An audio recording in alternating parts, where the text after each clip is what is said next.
Makibalita naman tayo sa pinakasariwang sitwasyon sa Bataan. Mula po sa bayan ng Balanga, may ulat on the spot si Mav Gonzales. Mav? Pia, sa ngayon nga, yellow rainfall warning na lang dito sa Bataan mula pa yan kagabi, pero nakakaranas pa rin tayo ng pabugso-bugsong malakas na ulan dahil sa habagat. Unti-unti nang bumubuti ang panahon sa Bataan matapos ideklara ang state of calamity sa probinsya kahapon. Magdamag na ambon hanggang mahinang ulan na lang ang naranasan dito. Ngunit ngayong umaga, tila nagngangalit na naman ang langit at bumuhos ang malakas na ulan. Sa tala ng PDRRMO, nasa 8,000 residente na ang nagsilikas dahil sa bagyong Maring. Karamihan yung mga nakatira sa tabing ilog at sa mabababang lugar. Sa takot po namin dahil mga bata, mahirap pong pababayaan, baka ano mangyari po. Parang natatakot pa kami dahil umuulan-ulan pa eh. Talagang binabaha siya every ganitong panahon. Binabalik-balikan lang nila yung bahay dahil in case nga naman na magkaroon ng problema, nandoon pa rin sila.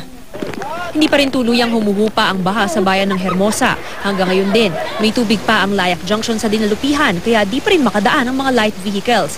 Kahapon pati ang lungsod ng Balanga kung nasaan ang Kapitolyo, binaha. Ang buong commercial center, baha ng hanggang bewang kaya naman sarado karamihan ng establishmento.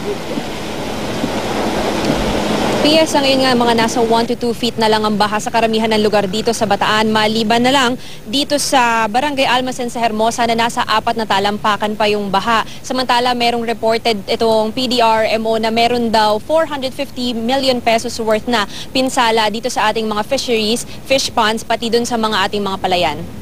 Pia? So Mav, mukhang maganda na nga ang panahon dahil sabi mo mula kagabi, nasa yellow yung rainfall warning.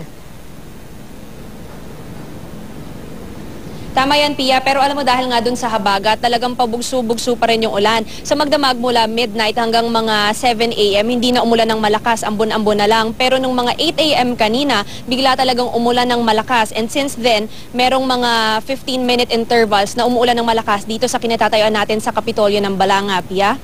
Mav, may ibang lugar na nag-aanunsyo na kung may pasok o wala bukas. Dahil syempre ngayon ay holiday, pero dyan ba sa Bataan may mga ganitong klaseng anunsyo na? Dito pa naman sa Bataan, Pia, wala pang announcement si Governor Albert Garcia kung magkakaroon tayo ng suspension of classes tomorrow. So far naman kasi ayos na yung lagay ng karamihan ng mga lugar dito. Ang talagang lubog na lang sa baha ay mga bayan ng Hermosa at Dinalupihan, Pia. Alright, Mav, maraming salamat sa iyo. Si Mav Gonzales nag-ulat live mula sa Bataan.